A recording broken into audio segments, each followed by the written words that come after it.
Hello everyone, welcome to a online solution. मैं हूं अशफाक। कैसे आप लोग? तो यहाँ पे लाया हूं आपके लिए मॉडल सेट। ये सैंपल सेट नंबर 4 है। इसके पहले मैं आपको सैंपल सेट 3 बना दिया हूं।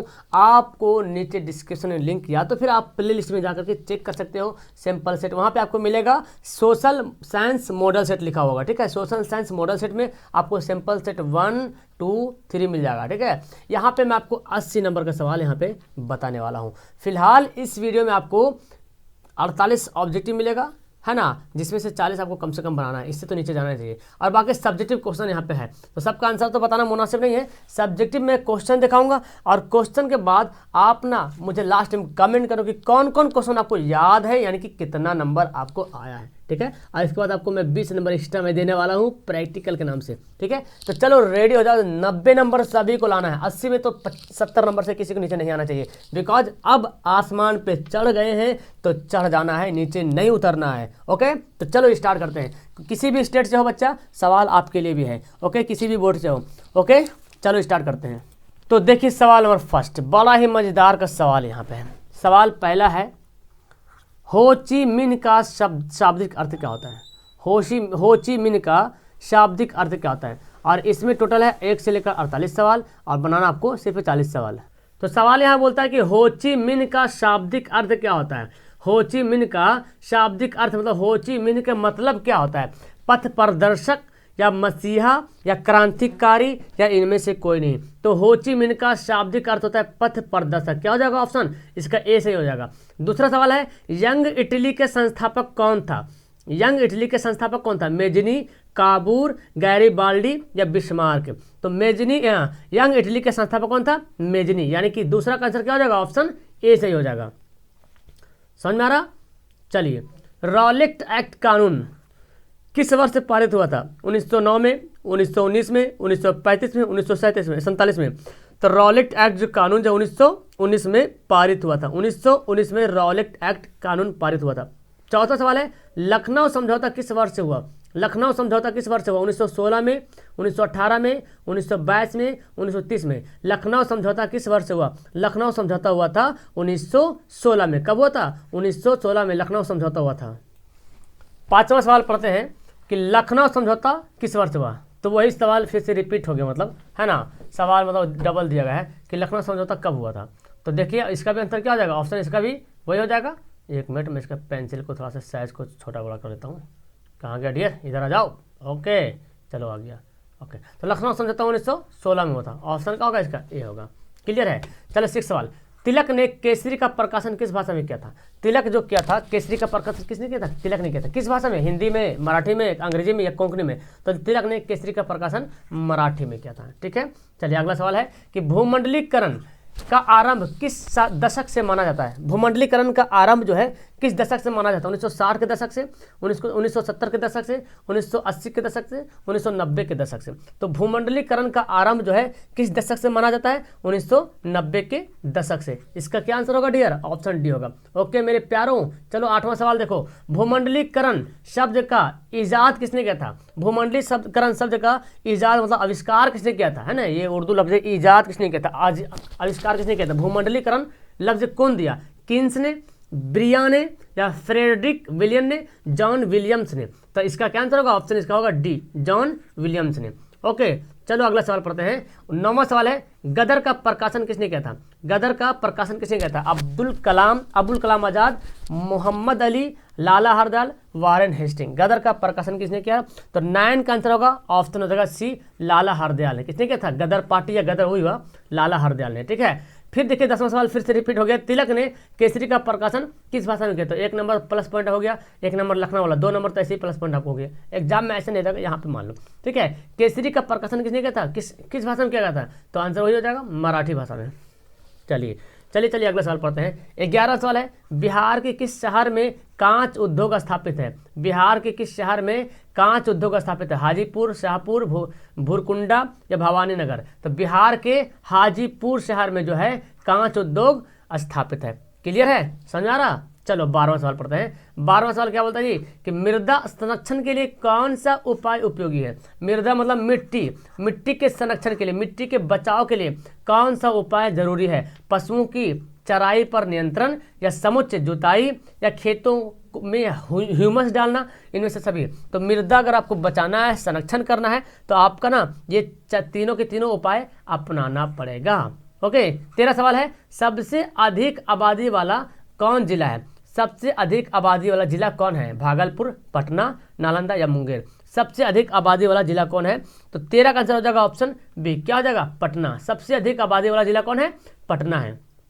चलिए 14 नंबर सवाल है, इनमें से कहाँ सबसे अधिक मैंग्रोव वन का विस्तार है? इनमें से कहाँ सबसे अधिक मैंग्रोव वन का विस्तार है? पूर्वोत्तर क्षेत्र में, पश्चिमी घाट तट में, सुंदरवन में, या अंडमान व निकोबार में? तो इनमें से कहाँ सबसे अधिक मैंग्रोव वन विस्तार है? सुंदरवन। कहाँ? सुंदरवन में। 14 का आंसर क्या होगा? ऑप्शन होगा ऑप्शन सी। चलिए जी, अच्छा यहाँ सवाल देखिए, थोड़ा मैं छोटा करता हूँ इसको, ये ज़्यादा सवाल देखो क्या बोलता है कि निम्नलिखित में से किस खनिज के साथ प्राकृतिक गैस पाई जाती है? इनमें से कौन सा खनिज है जिसके साथ जो प्राकृतिक गैस यानी कि नेचुरल गैस पाई जाती है? कोयला, चूना पत्थर, पेट्रोलियम, यूरेनियम। तो जान रहे पेट्रोलियम प्राकृतिक, इस खनिज के साथ जो है प्राकृतिक गैस ही पाई जाती है, और वो कौन है? पेट्रोलियम गैस है, पेट्रोलियम है। ठीक है, पेट्रोलियम खनिज के साथ। चलिए अगला सवाल पढ़ते हैं। अगला सवाल कहाँ चला गया? ये देखो, एशिया का सबसे बड़ा परमाणु गिरी क्या है? सबसे बड़ा परमाणु घर कौन है? विद्युत परमाणु घर, सबसे बड़ा विद्युत परमाणु गिरी तारापुर, कल्पक्कम, कैगा, नरौरा। तो एशिया का सबसे बड़ा है तारापुर, जो कि महाराष्ट्र में है। भारत का सबसे पहला परमाणु गिरी भी है तारापुर, और महाराष्ट्र में पड़ता है।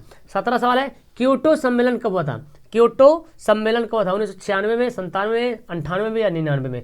क्योटो सम्मेलन कब हुआ था जी? तो क्योटो सम्मेलन हुआ था 1997 में, यानी कि 17 का आंसर क्या हो जाएगा? ऑप्शन बी हो जाएगा। सवाल 18 सवाल देखें, इनमें से कौन औद्योगिक अवस्थित का कारक नहीं है? इनमें से कौन औद्योगिक अवस्थित का कारक नहीं है? बाजार, जनसंख्या, पूंजी या ऊर्जा? इनमें से कौन औद्योगिक अवस्था का कारक नहीं है? ठीक है, तो 18 का आंसर होगा ऑप्शन बी होगा। क्या होगा? जनसंख्या। जनसंख्या नहीं है, उद्योग के लिए बाजार चाहिए, पूंजी चाहिए और एनर्जी चाहिए, जनसंख्या से कोई मतलब नहीं है। ठीक है, ऑप्शन क्या होगा इसका? बी होगा। चलिए आगे सवाल पढ़ते हैं। यहाँ देखें, एक मिनट। चलिए 19वां सवाल पढ़ते हैं कि इंदौर पत्तन किस राज्य में है? इंदौर पत्तन किस राज्य में है? गुजरात में, गोवा में, तमिलनाडु में, कर्नाटक में? इंदौर नाम से पता चल रहा है तमिलनाडु में है ना। कहाँ है इंदौर पत्तन? तमिलनाडु में। चलिए जी 20वां सवाल पढ़ते हैं, इनमें से कहाँ जैविक मिट्टी नहीं पाई जाती है? इनमें से कहाँ जैविक मिट्टी नहीं पाई जाती? तमिलनाडु में, उत्तराखंड में, झारखंड में या उड़ीसा में? तो झारखंड में जो है जैविक मिट्टी नहीं पाई जाती है, यानी कि 20 का आंसर क्या होगा? ऑप्शन सी हो जाएगा। चलो डियर, अगला सवाल है जी, धर्म को समुदाय का मुख्य आधार मानने वाला व्यक्ति क्या कहलाता है? धर्म को समुदाय का मुख्य आधार, मतलब समुदाय जो है धर्म पे आधारित है ना। इस धारणा को जो मानने वाला जो व्यक्ति है, उस व्यक्ति को क्या बोलेंगे? सांप्रदायिक व्यक्ति, या जातिवादी, या आदर्शवादी, या धर्मनिरपेक्ष? तो आंसर क्या होगा? सांप्रदायिक, है ना। सांप्रदायिक पढ़े होंगे, सांप्रदायिक जो है धर्म जो है सांप्रदायिकता को जन्म देती है, पढ़े होंगे। ठीक है, तो सांप्रदायिक बोलेंगे ऐसे व्यक्ति जो धर्म को समुदाय का मुख्य आधार, मतलब अपना समाज जो है धर्म पर आधारित है। जिस बच्चा जो समाज में पैदा हुआ उसको वो उसी धर्म का हो गया, मतलब ऐसे धारणा को मानने वाला सांप्रदायिक आता है। चलिए, भारत में पंचायती राज की संस्थाओं में महिलाओं की कितनी प्रतिशत आरक्षण है? देखो डियर, इस सवाल के हिसाब से तो आंसर बी होगा, है ना। इसका सवाल के हिसाब से आंसर बी सही होगा, लेकिन पहले था 33%, लेकिन अब वर्तमान में 50% हो गया। ठीक है, वर्तमान में 50% हो गया पूरे भारत में। ठीक है, बिहार में तो पहले ही था, लेकिन पहले 33% था डियर। ठीक है, लेकिन अब क्या हो गया? 50% हो गया। याद रखिएगा इस बात को, अगर ऑप्शन में 33 रहेगा तो 33 कर देना, नहीं तो 50 रहेगा तो 50 करना, 33-50 दोनों रहेगा तो 50 ही करना। ठीक, चलो अगला सवाल पढ़ते ही, बोलता है कि ग्राम पंचायत का बजट कौन पास करता है ना। ग्राम पंचायत का बजट कौन पास करता है? मुखिया, या पंचायत समिति, या जिला परिषद, या ग्राम सभा, है ना। ग्राम पंचायत का बजट कौन पास करता है जी? तो आंसर होगा ग्राम सभा। ग्राम सभा जो होता है वही ग्राम पंचायत का बजट पास करता है। 24वां सवाल है जी, विश्व के कितने हिस्से में लोकतांत्रिक व्यवस्था नहीं है? विश्व के कितने हिस्से में लोकतांत्रिक व्यवस्था नहीं है? 2/3 हिस्से में, 1/4 हिस्से में, आधे हिस्से में, इनमें से कोई नहीं। तो 24 का आंसर होगा 1/4 हिस्से में। है ना डियर। 1/4 हिस्से में जो है लोकतांत्रिक व्यवस्था नहीं है, यानी कि 1/4 भाग में जो तो 1/3 भाग में है, मतलब टोटल में से 1/4 भाग, मतलब जैसे मान लीजिए कोई वीर बनाइए, इसका चौथा भाग, तो इतना भाग में जो लोकतांत्रिक व्यवस्था नहीं है, मतलब कि राजतंत्र चल रहा, राजा चल रहा, ये सब है ना, राजतंत्र जिसको बोलते हैं। तो 1/4 हिस्से में लोकतांत्रिक व्यवस्था नहीं है। 25वां सवाल है, इनमें से किस देश का राष्ट्रपति रबर स्टैम्प की तरह नहीं है। रबर स्टैम्प का मतलब समझ रहे हैं ना, रबर स्टैम्प का मतलब ये होता है जहाँ जिस देश के राष्ट्रपति सिर्फ मोहर लगाने के लिए हो, जैसे हमारे भारत में जो राष्ट्रपति है, ठीक है, वो भारत में जो राष्ट्रपति है वो सिर्फ मोहर लगाने के लिए, सारा काम प्रधानमंत्री के इशारे पे होगा। ब्रिटेन में भी कुछ इसी तरह हाल है, ऑस्ट्रेलिया में भी ही। तो इसका हिसाब से आंसर बी कनाडा होना चाहिए, ठीक है। जहाँ तक मेरे हिसाब से 90% मेरे हिसाब से कनाडा इसका आंसर होना चाहिए, ये सब तो होगा नहीं, ठीक है। चलो अगला सवाल है, दलित युवाओं का गठन दलित पैंथर्स कब बना। दलित युवाओं का गठन दलित पैंथर्स कब बना, 1962 में, 72 में, 82 में या 92 में। तो देखो सवाल ना बहुत डीपली से पढ़ना पड़ेगा आपको। आंसर होगा ऑप्शन बी, क्योंकि कठिन टाइप का सवाल दे रहा है, ठीक है। 26 का क्या आंसर होगा बी। 27वां सवाल पढ़ते हैं, भारतीय लोकतंत्र में कौन सी बात देखने को नहीं मिलती। भारतीय लोकतंत्र में कौन सी बात है जो देखने को नहीं मिलती। स्वतंत्रता एवं निष्पक्ष चुनाव, स्वतंत्रता एवं निष्पक्ष चुनाव, ये तो देखने को मिलती है, होता है, निष्पक्ष चुनाव तो होता ही है, ठीक है जी। स्वतंत्र न्यायपालिका, न्यायपालिका भी यहाँ स्वतंत्र है ना, मतलब जिसको बोलते हैं ना सुप्रीम कोर्ट, हाई कोर्ट सब। बहुसंख्यकों का शासन, उत्तरदायित्व का सिद्धांत, उत्तरदायित्व सिद्धांत तो होता है, लेकिन बहुसंख्यकों का शासन ये देखने को नहीं मिलता। हर कोई शासन थोड़ी कर सकता है ना, बहुसंख्यकों का शासन ये देखने को नहीं मिलता है, ठीक है। 28वां सवाल पढ़ेंगे, यानी कि इसका आंसर सी हो जाएगा।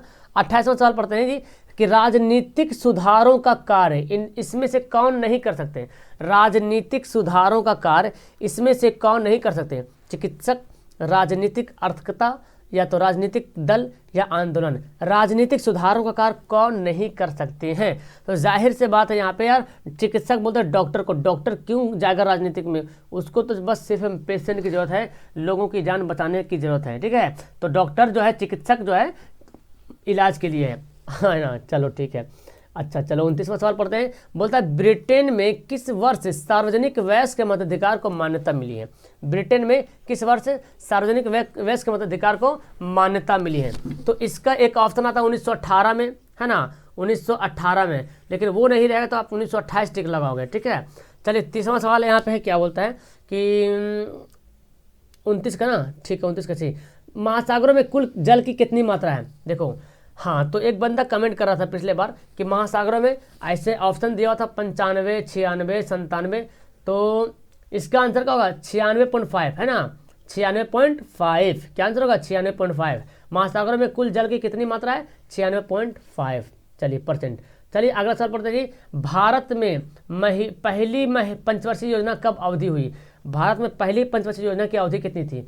मतलब देखिए सवाल कैसे दे रहा। पंचवर्षीय योजना हर 5 साल पे एक योजना बनाई जाती है, जो सरकार का एम रहता है कि हम 5 साल में ये काम करेंगे, ये काम करेंगे, तो पंचवर्षीय योजना बनती है। और पहली पंचवर्षीय योजना जो है 1951 से 56, है ना, 1951 से 56 में चली थी।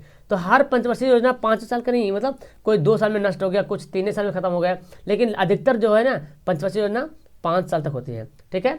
चलिए 32 सवाल है, सबसे कम प्रति व्यक्ति वाला आय कौन सा है यहाँ पे। बिहार, उत्तर प्रदेश, झारखंड, उड़ीसा। सबसे कम प्रति व्यक्ति आय, तो आपको देखने से पता चल रहा है कि सबसे कम प्रति व्यक्ति आय कौन होगा, हमारा बिहार जो है प्रति व्यक्ति आय में सबसे कम है, और गोवा है जो है सबसे ज़्यादा, गोवा जो है प्रति व्यक्ति आय में सबसे अधिक है। चलिए जी 33 सवाल पढ़ते हैं कि भारत की आर्थिक व्यवस्था है, भारत की आर्थिक व्यवस्था कैसी है, समाजवादी, पूंजीवादी, मिश्रित, या इनमें से कोई नहीं। भारत की आर्थिक व्यवस्था है मिश्रित। कैसी आर्थिक व्यवस्था है, मिश्रित आर्थिक व्यवस्था है। चलिए 14 सवाल है, शेयर बाजार की नियामक संस्था, ये तो हर कोई बात है यार, इसको तो गजब के है ना। शेयर बाजार की नियामक संस्था क्या है, SIDBI, SEBI, RBI stock exchange. तो सवाल आएगा तो एकदम रंग देना, मतलब ये है कि पानी में आग लगा देना, ओके सेबी। चलिए 25वां सवाल है, कौन सी सेवा गैर सरकारी, गैर सरकारी मतलब प्राइवेट, कौन सी सेवा गैर सरकारी है। वित्त सेवा, मॉल सेवा, सैन्य सेवा, रेल सेवा। तो वित्त सेवा जो होता है सरकारी है, सैन्य सेवा, सेना लोग भी सरकारी में, रेल भी सरकारी चीज़ है, मॉल सरकारी नहीं होता। ये मॉल जो होता है ना ये प्राइवेट होता है। क्या होता है, मॉल सेवा जो है वो प्राइवेट होता है। क्लियर है। चलिए तो क्लियर है। तो अब आगे सवाल पढ़ते हैं। अब देखो आगे थोड़ा सा आपको दिखेगा, धुंधला टाइप का दिखेगा, फिर आपका सही हो जाएगा, टेंशन मतलब। थोड़ा थोड़ा यहाँ पे 1 मिनट सवाल है। चलिए 36 सवाल पढ़ते हैं। 36 सवाल देखो क्या बोलता है कि विश्व व्यापार संगठन का मुख्यालय कहाँ है। आपको जानते हैं ना विश्व व्यापार संगठन का मुख्यालय कहाँ है? Geneva, Paris, New York, Moscow. तो जिनेवा में विश्व व्यापार संगठन का मुख्यालय WTO 1995 में इसकी स्थापना हुई थी। 37 सवाल है, सूचना का अधिकार किस प्रकार का अधिकार है? सूचना का अधिकार किस प्रकार का अधिकार? धार्मिक, सामाजिक, वैधानिक, परंपरागत। तो 37 का आंसर क्या हो जाएगा? ऑप्शन हो जाएगा सी। देखो ये सवाल ना जो बिहार बोर्ड का मॉडल पेपर लॉन्च किया तो इसमें देखिए बहुत क्वेश्चन मैच कर रहा है। 38 सवाल है, उपभोक्ता शोषण का मुख्य कारण क्या है? उपभोक्ता शोषण का मुख्य कारण क्या है? सूचना का अभाव, ज्ञान में कमी, विक्रेताओं द्वारा मूर्ख बनाना, इनमें से कोई नहीं। उपभोक्ता शोषण का मुख्य कारण क्या है ये बोलना है। तो अगर उपभोक्ता अगर शोषण हो रहा तो इसका मुख्य कारण है कि सूचना का अभाव, है ना। उपभोक्ता शोषण का मुख्य कारण है कि सूचना का अभाव, सूचना नहीं हो पा रहा, मिल पा रहा। ठीक है, आंसर क्या होगा इसका? ऑप्शन ए होगा। चलिए 39 सवाल पढ़ते हैं। 39 सवाल देखिए, महासागर की तली में होने वाला कंपन किस नाम से जाना जाता है? छुपा हुआ है। महासागर के तली मतलब महासागर में होने वाला जो कंपन है उसको किस नाम से जानते हैं? सुनामी, भूकंप, चक्रवात, भूस्खलन। तो महासागर में जो होता है ना उसको तो बोलते हैं, जानते हैं सुनामी जो है समुद्र में होता है। चलिए 40 सवाल है, लोकसभा में निर्वाचन हेतु कुल सीटों की संख्या, यानी कि लोकसभा में जो चुनाव होता है ना, इलेक्शन जो होता है उसमें इलेक्शन होने के लिए कितनी सीट हैं कुल? तो 542, 544, 543, 545। तो निर्वाचन के लिए 543 सीटों की आवश्यकता पड़ती है। ठीक है, चलिए जी अगला सवाल है, अखिल भारतीय ट्रेड यूनियन की स्थापना कब हुई? अखिल भारतीय ट्रेड यूनियन की स्थापना कब हुई? 1948 में, 58 में, 85 में, 20 में। अखिल भारतीय ट्रेड यूनियन की स्थापना कब हुई? 43 नंबर सवाल का आंसर हो जाएगा ऑप्शन डी, 1920 में। 42 सवाल देखें, इंग्लैंड में चार्टिस्ट आंदोलन की शुरुआत किस वर्ष हुई? इंग्लैंड में चार्टिस्ट आंदोलन की शुरुआत किस वर्ष हुई? तो यहाँ पे ना डियर ऑप्शन मिस्टेक है, 1838 होगा इसका आंसर। ठीक है, क्या होगा? 1838, सुधार लीजिएगा। ठीक है, इंग्लैंड में चार्टिस्ट आंदोलन की शुरुआत 1838 में हुई थी, जो कि ऑप्शन में नहीं 1900 करके दे दिया मेरे ख्याल से। यहाँ पे ना 8 होना चाहिए था, टाइपिंग में तो मिस्टेक कर दिया है, 8 होना चाहिए था, किताब में गलती दिया हुआ है, 1838 में। ठीक है, याद होगा आपको अच्छे तरीके से। चलिए, रूस में कृषक दास प्रथाकांत कब हुआ था? रूस में कृषक दास प्रथाकांत कब हुआ था? 1861 में, 62 में, 60 में या 70 में? रूस में कृषक दास प्रथा का अंत कब हुआ था? तो 1861 में। चलिए 44 सवाल है, चिपको आंदोलन की शुरुआत किस राज्य से हुई? किसको नहीं पता है यार चिपको आंदोलन की शुरुआत किस राज्य से हुई? बहुत बड़ा सवाल, तो एक बार तो पक्का फंस जाता है, सवाल फंसता ही आकर। चिपको आंदोलन की शुरुआत किस राज्य से हुई? उत्तराखंड में। उत्तराखंड से ही शुरू हुई थी, है ना, उत्तराखंड से शुरू हुई थी। मरुस्थलीय मृदा किस राज्य में पाई जाती है? मरुस्थलीय, देखिए कितना हल्का सवाल। मरुस्थलीय, जहाँ की मृदा जो मरुस्थलीय टाइप का है, मतलब रेगिस्तान टाइप का है, मरुस्थलीय वो है कहाँ? राजस्थान, है ना। मरुस्थलीय मृदा किस राज्य में पाई जाती है? राजस्थान। ओके, चलो ओके। 46 सवाल है जी, बिहार के कितने भौगोलिक क्षेत्र पर वन का फैलाव है? पढ़ चुके सवाल। 15%, 20%, 30% या 7%? तो बिहार में जो है वन का फैलाव जो है वो पता आपको 46 का 7%, 7%। आंसर क्या होगा? डी होगा। चलिए सवाल देखते हैं यहाँ पे। सवाल यहाँ पे क्या बोलता है, देखो छोटा करता हूँ मैं। बोलता है कि बिहार में पंचायती राज संस्थाओं में महिलाओं के लिए कितनी सीटें हैं? तो बिहार में पंचायती राज संस्था, ये ठीक है 50%, है ना। ऐसे पूरा इंडिया में हो गया 50%। पहले था ना, पहले पूरा इंडिया में 33% हुआ करता था, अलग अलग स्टेट का अलग अलग, लेकिन अब जो है ना पूरे देश में जो 50% कर दिया गया है। ठीक है, पूरे देश में 50% कर दिया गया। पहले 33% था, अब 50%। अगर बिहार बोले तो बिहार भी 50%, पूरा देश का है तो बिहार का भी आ जाएगा। 15वीं लोकसभा चुनाव देखो कितना बड़ा था, 15वीं लोकसभा चुनाव, 16वीं लोकसभा चुनाव, 17वीं लोकसभा। एक सवाल तो फंसता है इनमें से, पक्का टपक जाता है। तो 15वीं लोकसभा चुनाव हुआ था, कब हुआ था? 2009 में हुआ था, यानी कि आंसर क्या हो जाएगा? डी हो जाएगा। और 16वीं लोकसभा अगर पूछ लिया जाए तो 16वीं लोकसभा चुनाव हुआ था 2014 में हुआ था, और 17वीं हुआ था 2019 में। क्लियर है, ये आप याद रखना। 15वीं, 16वीं, 17वीं, ये तीनों से एक सवाल फंसता है। ठीक है, और प्राथमिक क्षेत्र, द्वितीय क्षेत्र पता है। अच्छा, ये सवाल तो आया ही नहीं इसमें, चलो कोई बात नहीं। अब आ गया सब्जेक्टिव के बारे। हिस्ट्री देखो, हिस्ट्री सवाल। हिस्ट्री में यहाँ पे टोटल जो है 5 सवाल है, 5 सवाल है, 5 में आपको 3 बनाना है। बड़ा कठिन मेरे ख्याल से दिख रहा सवाल, 5 ही है, बनाना 3 भी है। चलो, वियना कांग्रेस की क्या उपलब्धियां थी? औद्योगिक क्रांति क्या है तो बना लीजिए। औद्योगिक क्रांति क्या है? ब्रिटेन महिला कामगारों ने स्पिनिंग जीनी क्या क्यों विरोध किया, है ना? 1920 के आर्थिक संकट के किन्हीं 3 कारणों का संक्षिप्त वर्णन कीजिए।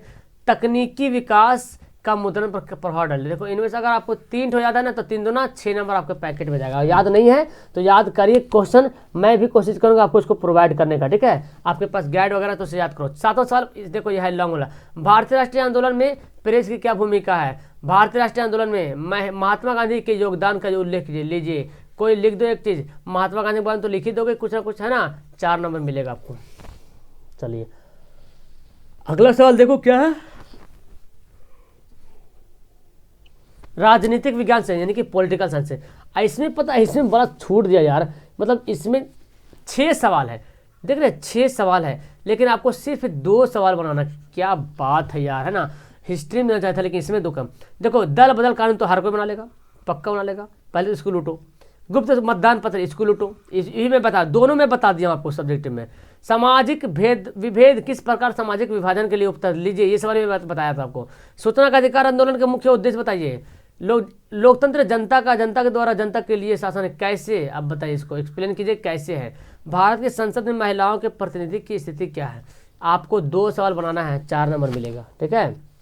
लॉन्ग सवाल है, लोकतंत्र में विपक्षी दलों की भूमिका की विषय। अच्छा, ये मैं सवाल बता चुका हूँ कि विपक्षी दल की क्या भूमिका है लोकतंत्र में, है ना? क्योंकि लोकतंत्र में जो विपक्षी दल, जो विपक्षी नेता होते हैं, उसका मैं छोटा सा बताता हूँ यहाँ पे एग्जांपल, कि वो क्या करते हैं, जनता की बातों को सरकार के समक्ष रखते हैं और मतलब जनता और सरकार से समझ सकते हैं, देश के विकास में कार्य करते हैं। बहुत सारा पॉइंट इसमें था। बिहार में लोकतंत्र के मार्ग की प्रमुख बाधाएं क्या है, ये भी बताना आपको, ठीक है? तो दोनों में से कोई एक अगर याद है तो ठीक है, लेकिन आपको फिलहाल दोनों याद होना चाहिए, बिकॉज एग्जाम अभी नहीं हो रहा है, टेस्ट हो रहा है, ठीक है? ये इकोनॉमिक सवाल आ गया। इकोनॉमिक में तो और खतरनाक 3 सवाल दिया है और सिर्फ 2 ही बनाना, बाप रे, रोज आइएगा। सकल घरेलू उत्पाद से आप क्या समझते हैं? इसे कैसे क्या आता है? विश्व बाजार, WTO क्या है? मैं बताया था विश्व बाजार क्या है, वर्ल्ड लेवल पर जो मार्केटिंग होता है। विश्व बाजार, अच्छा, विश्व व्यापार संगठन है, सॉरी, विश्व व्यापार संगठन है, ठीक है? WTO, वर्ल्ड ट्रेड ऑर्गेनाइजेशन, ये क्या है? एक संगठन है ना, व्यापार को कंट्रोल करने का। यह कब और क्यों स्थापित किया गया, ठीक है? नरेगा का पूर्ण लीजिए, नरेगा का सिर्फ पूर्ण रूप लिखना है तो आसान हो गया यार, मतलब नरेगा का पूरा नाम लिखना है, NAREGA। चलो, अब सवाल है, लॉन्ग सवाल देख लेते हैं। राष्ट्रीय वित्त संस्थान किसे कहते हैं? कोपरा क्या है? कोपरा खोपड़ा, इसे पारित करने की क्यों आवश्यकता पड़ी?